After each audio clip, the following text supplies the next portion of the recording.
Assalamualaikum warahmatullahi wabarakatuh. Perkenalkan, nama saya Novia Afrianti. Saya dari jurusan Hukum Tata Negara C, dengan NIM 119204223735. Saya akan membacakan bentuk-bentuk pemerintahan di dunia.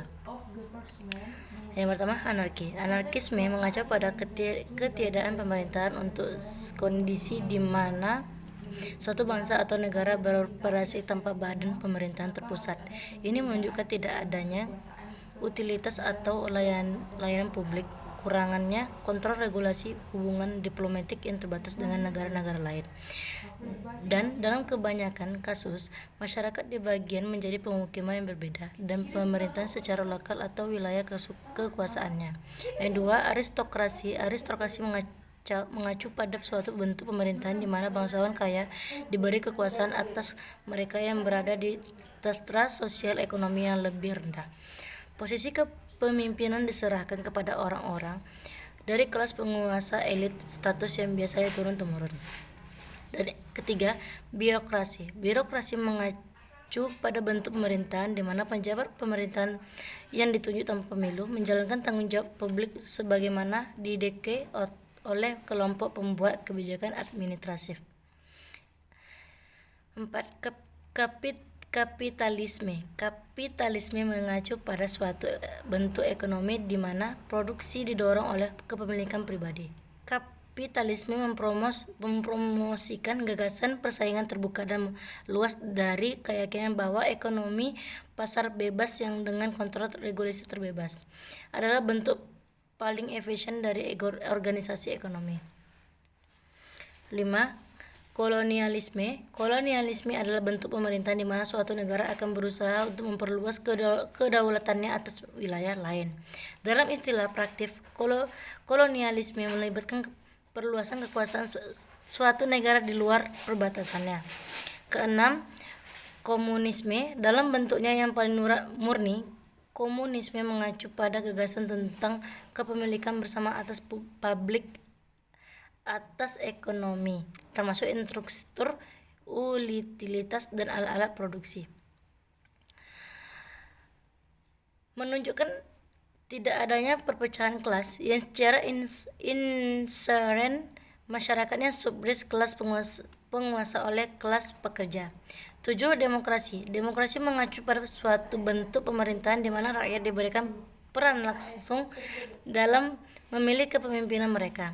Tujuan utamanya adalah tata kelola melalui perwakilan yang adil, sebuah sistem di mana tidak ada kekuatan atau entitas tunggal dapat melakukan kontrol atau praktik otoritas tanpa ada pengawasan. Kelima, federalisme.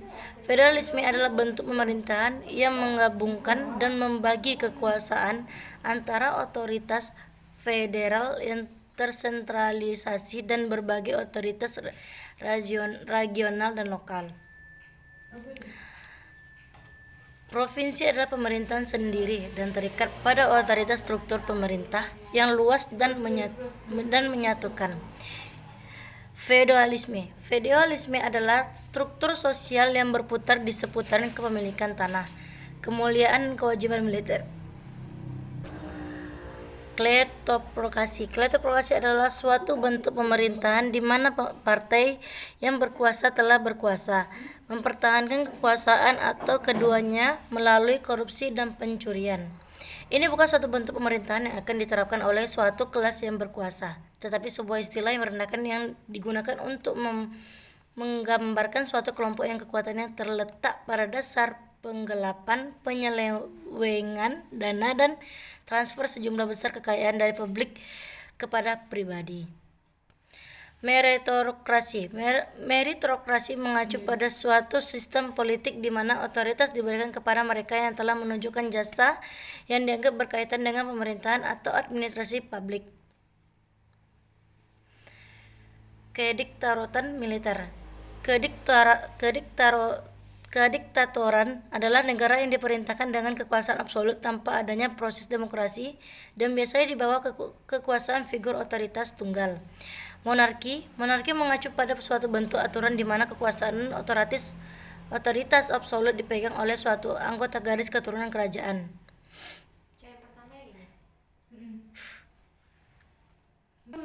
Oligarki atau oligarki mengacu pada suatu bentuk pemerintahan di mana segelintir individu memerintah atas suatu negara. Dalam banyak hal, oligarki adalah cakupan bagi semua bentuk pemerintahan lainnya di mana serangkaian kualitas tertentu, kekayaan, keturunan, dan ras digunakan untuk memberi kekuatan pada sekelompok kecil individu. Plutokrasi mengacu pada sistem pemerintahan di mana kekuasaan ditentukan sebagai fungsi langsung kekayaan. Plutokrasi mencerminkan hierarki ekonomi sistem aristokrat, tetapi tidak memiliki keharusan filosofis yang digunakan untuk membenarkan yang terakhir. Sesuai dengan kondisi negara masing-masing, sistem ini dibedakan menjadi presidensial, parlementer, semi-presidensial, komunis, demokrasi liberal. Sistem pemerintahan mempunyai sistem dan tujuan untuk menjaga suatu kestabilan negara itu. Namun di beberapa negara sering terjadi tindakan separatisme karena sistem pemerintahan yang dianggap memberatkan rakyat ataupun merugikan rakyat. Sekian, terima kasih. Mohon maaf apabila ada kesalahan. Wassalamualaikum warahmatullahi wabarakatuh.